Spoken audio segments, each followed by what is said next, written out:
Hey, what's up everybody? This is Alpha and Dave coming at you with a second video for this channel. This time it's going to be a bit longer, but I think this was a nice topic to talk about, so I thought, why not? I just watched my first vid, by the way, and I'm actually embarrassed by how bad it already looks.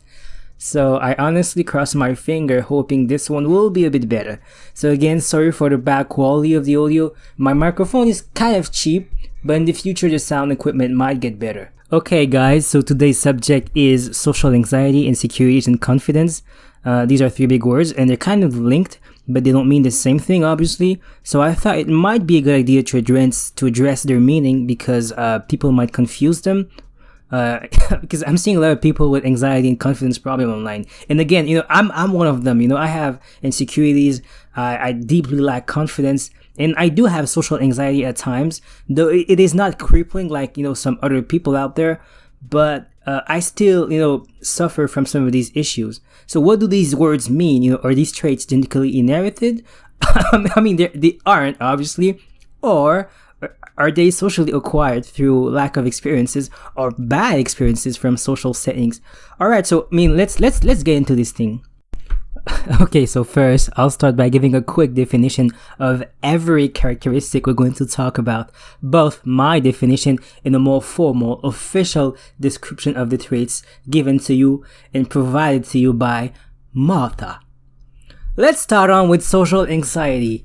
In my own quick terms, I would say that social anxiety is kind of like uneasiness in public or social settings. It's a feeling of stress and fear during public gatherings, fear of judgment from others, most specifically fear of what other people think of you. Am I right or not right? Martha, what is your definition? Social anxiety is nervousness in social situations. Some disorders associated with the social anxiety spectrum include anxiety disorders, mood disorders, autism, eating disorders, and substance use disorders. Then let's follow on with shyness. What is shyness? Do not confound with social anxiety. Being shy is way less of a problem than the earlier. In my own quick terms, I'd say being shy is embarrassment or discreetness when meeting new people or when somebody is in an unfamiliar settings. It's a rather normal behavior in my opinion, and a shy person may not open easily to new people. And I don't think this is a bad thing, I think this is just a personality trait than a flaw.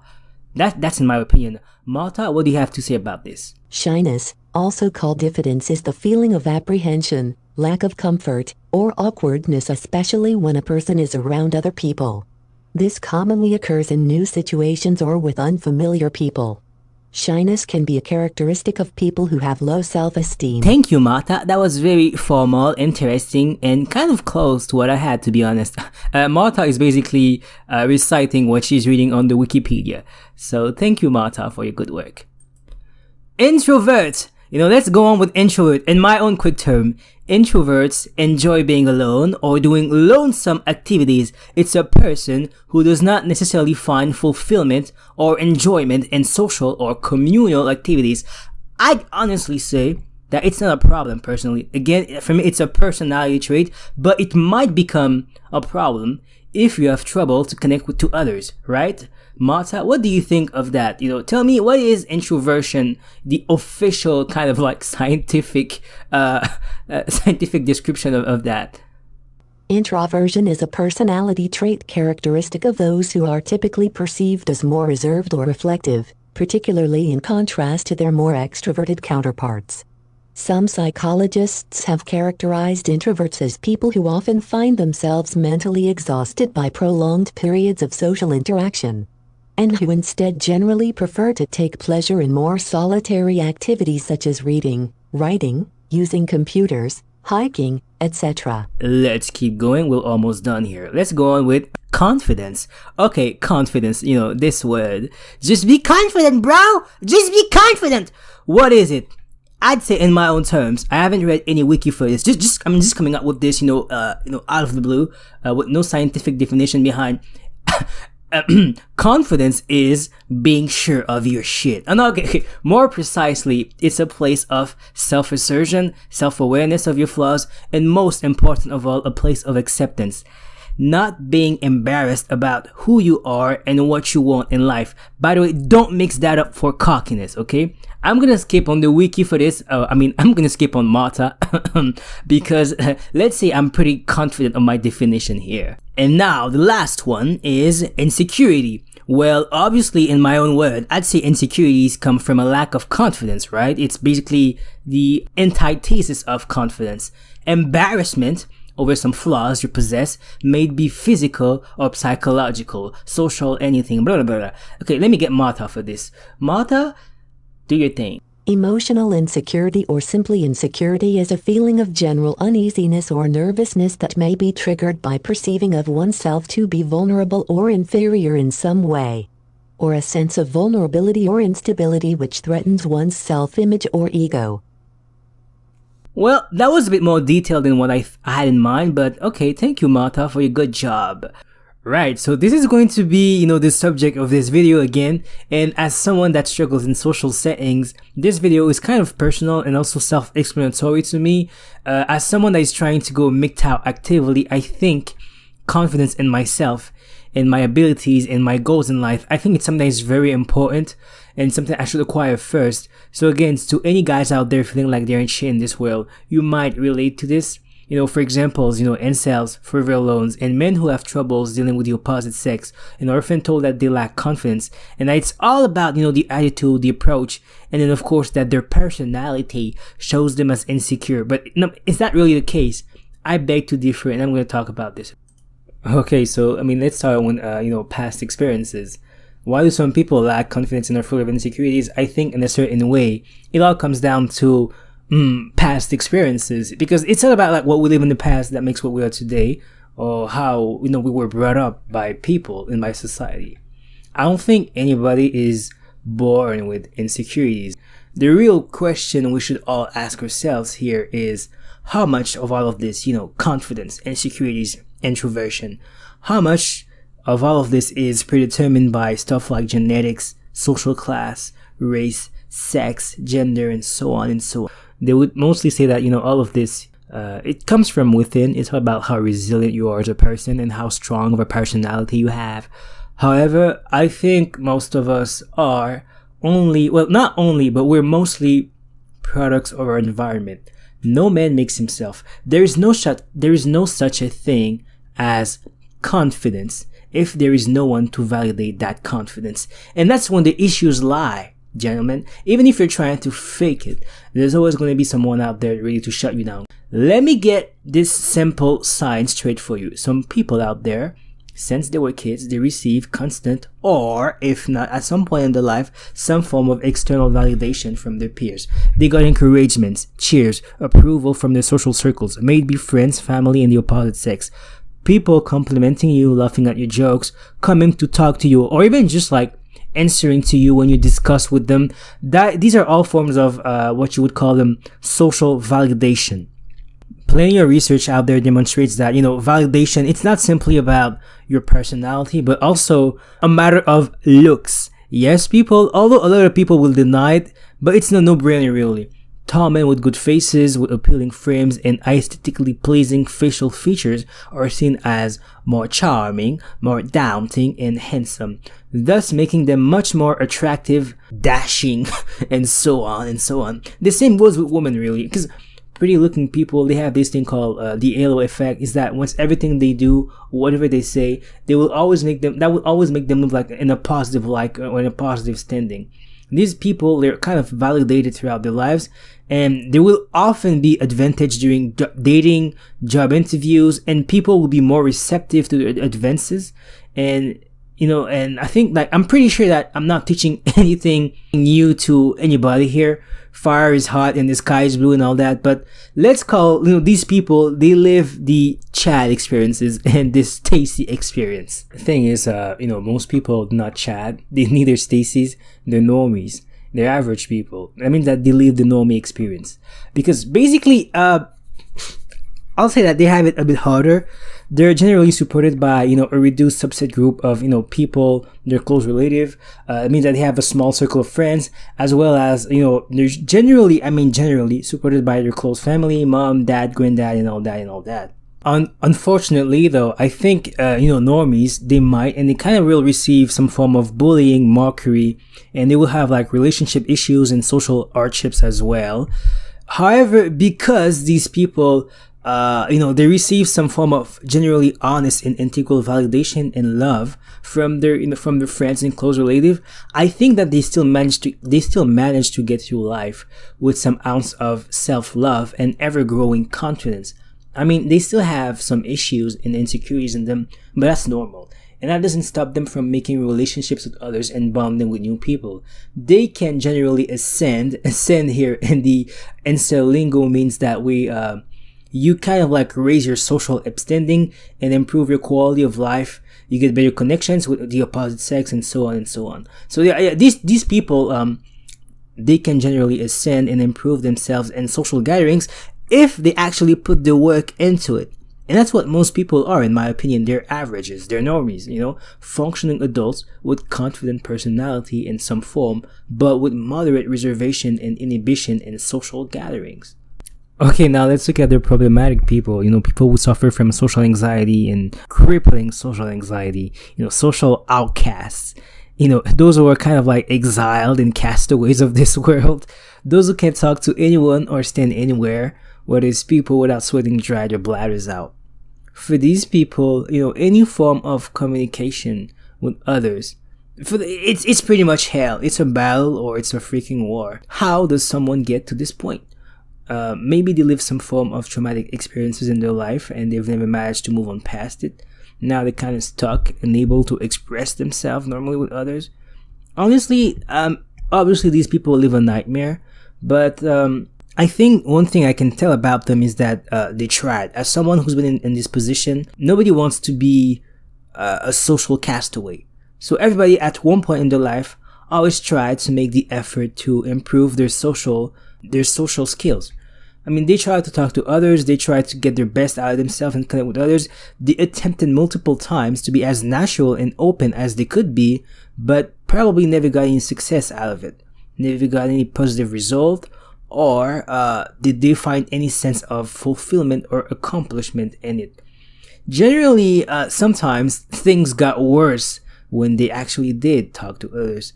Said people may have lived some form of, intense bullying in the past, received much more mockery and insults than the average people could bear, or they got greatly abused by those who were supposed to stand by them, close relatives mentioned earlier, and parents, friends, and granddads, uncles, I don't know, man. These people, they're often traumatized and scared and fearful. And I think that's when just be confident simply won't work. When you just go to these people and then you say, "Oh, why aren't you like more like me and talk to everybody?" And you say, "Don't be scared of others, just be confident." There is no such thing as being confident when you were in that shit all of your life. And remember what I said earlier, there's no such thing as confidence when there is no one to validate that confidence.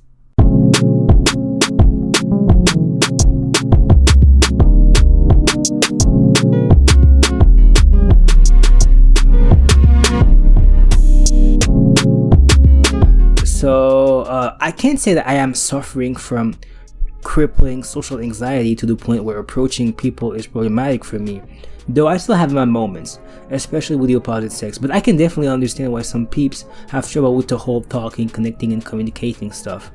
I'd say I had a relatively happy and joyful childhood. My preteen years, they were great. I have great and fond memories of my pre-high school years. I would go to various social events and activities, clubs. I would play community sports and was rather confident in general, even to the point where I could be pretty extroverted at times, and I had no issues approaching strangers and meeting new people. And then high school happened. I'm not going to go into details here, but it was hell. I went through all the hell of it, from the very first week of school. I knew things weren't right, because for some reason it seemed that I was the only kid out there, who still hadn't sensed his loss of innocence. Everyone was trying to act cool and be rebellious. Everybody hanged out in groups, and there were clear distinctions of who was the hot stuff and who was the rejects.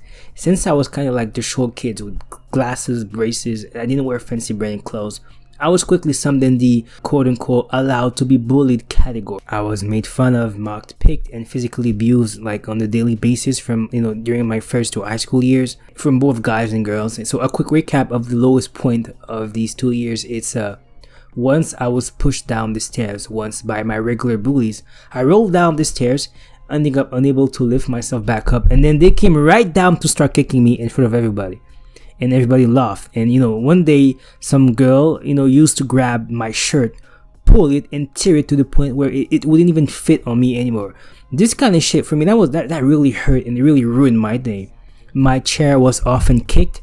Whenever I held binders once, some guy would kind of smash it down to the ground, and I had to pick it back up, picking up back every paper sheet every paper sheets that were scattered on the ground. And people would just kind of look at me, some laughing, others standing, still too scared and powerless to fight back against the abuse by the popular guy. Abuse, by the way, which happened on the regular. So anytime I found myself among others, I always felt fear of the abuse, the mockery, the humiliation, the insults, and the belittlement. I was a happy kid before high school, so, I was so happy. And basically, it was all gone. My confidence, it completely plummeted. I couldn't approach people anymore. I just couldn't. I had some close friends, sure, but everything else was just so damn heavy on me. I used to spend my lunch, my first year of high school, I used to spend my lunch, alone in the nearest fast food or in the library. I started to hate people.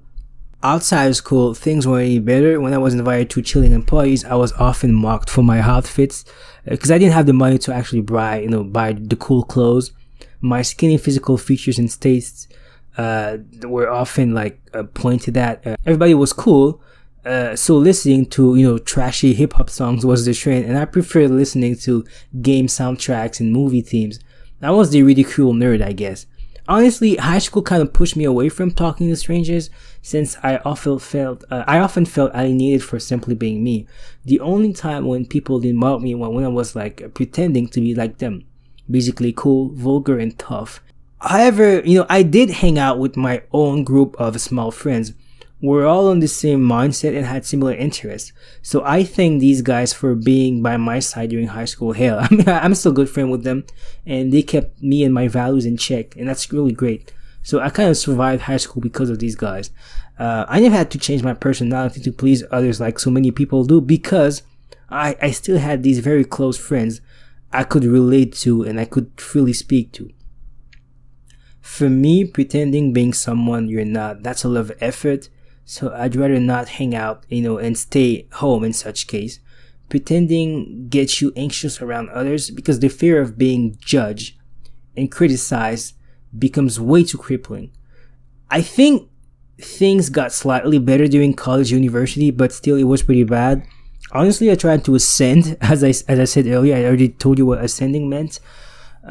Socialize, I tried to ascend, I tried to socialize, and I tried to improve my social skill, but it was still pretty bad. It was still very awkward for me. I went to events, updated my wardrobes, kept on with the social trends, but oh god, man, I was pretending. Despite all of this, I think, a grown man has to put all of this behind him, because we live in a society and socializing is an inherent part of life to self-improvement. So, self-development, it's very important. One can't stay isolated for too long and come out as an healthy individual. Because, that's what they teach us. So, we gotta put the fears aside and somehow confront others. For me, the hardest part is not just being confident around others, it's being confident in being myself at the same time. Not playing an act or pretending to be someone else just to fit in. Just being natural. Unfortunately, I guess a lot of people who secluded themselves did so because whenever they acted in their natural ways, it probably repelled and pushed back people. I've seen plenty full of guys out there trying to fake it. Sometimes they act like they're hot. they act like they're the hottest shit around and sound rather cocky. Apparently, it's a facade that works because I've seen my fair share of men get success out of it.